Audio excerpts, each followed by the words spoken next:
네, 안녕하세요. 미국 주식 멘탈 케어하기 멘탈이 전부다입니다. 네, 세계 1위 기업인 애플의 이번 분기 실적 발표가 이제 일주일도 채 남지 않았습니다. 애플은 7월 27일 장 마감 이후에 실적을 발표하는데요. 애플은 회계분기상 이번이 3분기가 되죠. 현재 시장의 예측치는 우선 매출은 729억 달러를 예상하고 있고 EPS는 1달러를 기대하고 있습니다. 만약 이 예상치대로 나온다면 매출은 지난 분기에 895억 달러 대비 굉장히 많이 하락한 건데요.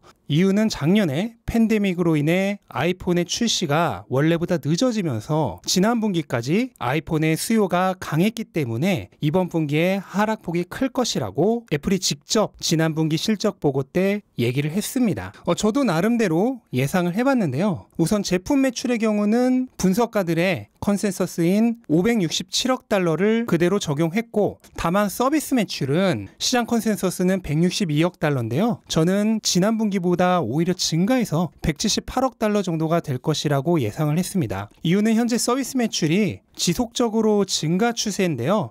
이 흐름이 아마 이번 분기도 이어지지 않을까 하고 생각을 하고 있기 때문입니다. 최근 애플의 실적에서 투자자들이 가장 중요하게 보고 있는 게 서비스 매출인데요. 애플의 서비스 매출은 앱스토어나 애플 TV, 애플 뮤직 등과 같은 다양한 서비스에서 나오는 수익을 얘기합니다.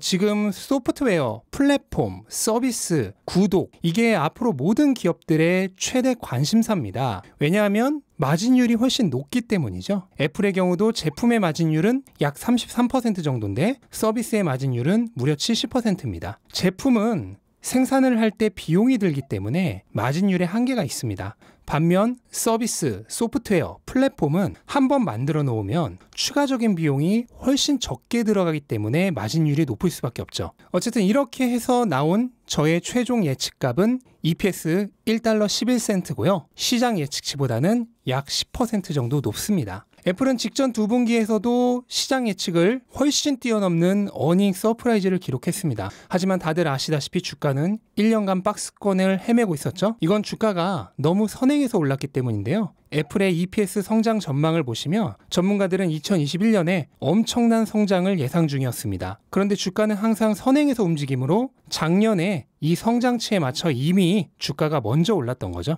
이후 주가는 뒤에서 따라오고 있는 실적을 기다리면서 횡보를 했고, 이제 실적이 주가를 다 따라오자 다시 주가가 오르기 시작하는 것입니다. 그럼 지금부터 애플 주가는 다시 폭발적으로 상승할까요? 현재까지의 전문가들의 예측만 놓고 본다면 솔직히 비관적입니다. 애플의 현재 PER은 야후 파이낸스 기준으로는 32, 하지만 이번 분기까지의 실적을 대입하면 약 30 정도가 되는데요. 여기까지를 올해의 성적이라고 봤을 때 내년부터 2025년까지의 평균 성장률은 약 5% 정도로 굉장히 낮습니다. 그렇다면 PEG는 무려 6인데요. 이거는 테슬라의 PEG보다도 거의 2배가 높은 수치죠. 다만 전문가들의 예측은 틀리는 경우가 많습니다. 애플은 얼마든지 예측을 뛰어넘어 더 크게 성장할 가능성이 있고요. 또한 애플은 이제 슬슬 성장주의 범주에서 배당 성장주의 범주로 넘어가고 있는 과정입니다. 애플이 배당 성장주라면 PEG와 같은 성장주를 평가하는 밸류에이션 방법은 애플에게는 전혀 소용이 없습니다.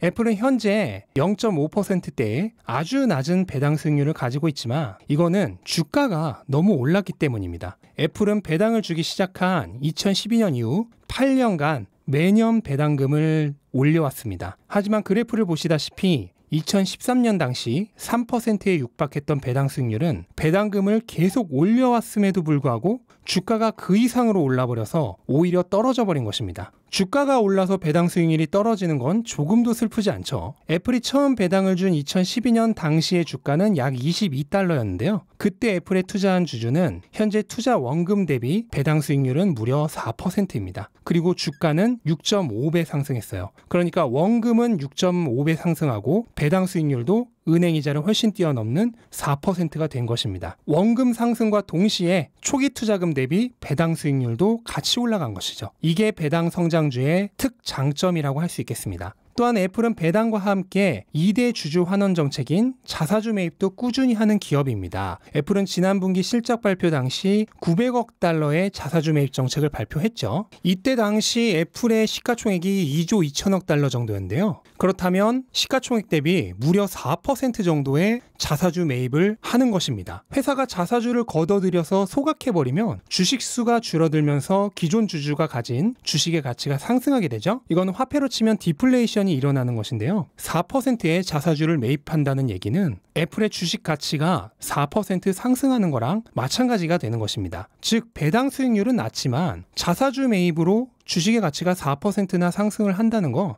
결국 주주 입장에서는 배당을 4% 추가로 받는 거랑 비슷한 게 되는 겁니다. 애플은 이렇게 안정적인 성장과 주주 환원 정책을 동시에 하고 있기 때문에 현재 워런 버핏이 가장 사랑하는 주식이 된 것입니다. 애플의 제품들은 이제 많은 사람들의 라이프 스타일에 완전히 정착을 해서 삶에서 떼어놓을 수 없는 존재가 되어가고 있습니다. 그래서 워런 버핏은 예전에 코카콜라에 투자했던 것과 같은 이유로 현재는 애플에 투자를 하고 있는 것입니다. 애플은 분명 더 이상 고속 성장을 하는 기업은 아닙니다. 하지만 수익성과 안정성 두 마리 토끼를 모두 잡고 싶은 투자자가 저에게 단 하나의 기업만 추천해달라고 물어본다면 저는 애플을 추천할 것입니다. 저는 애플의 시가총액 1위 독주가 앞으로도 당분간은 이어지지 않을까 하고 생각을 합니다. 네, 이상으로 오늘 애플에 대해서 알아봤고요. 영상 도움되셨다면 구독과 좋아요 부탁드리고 즐거운 하루 되시기 바랍니다. 감사합니다.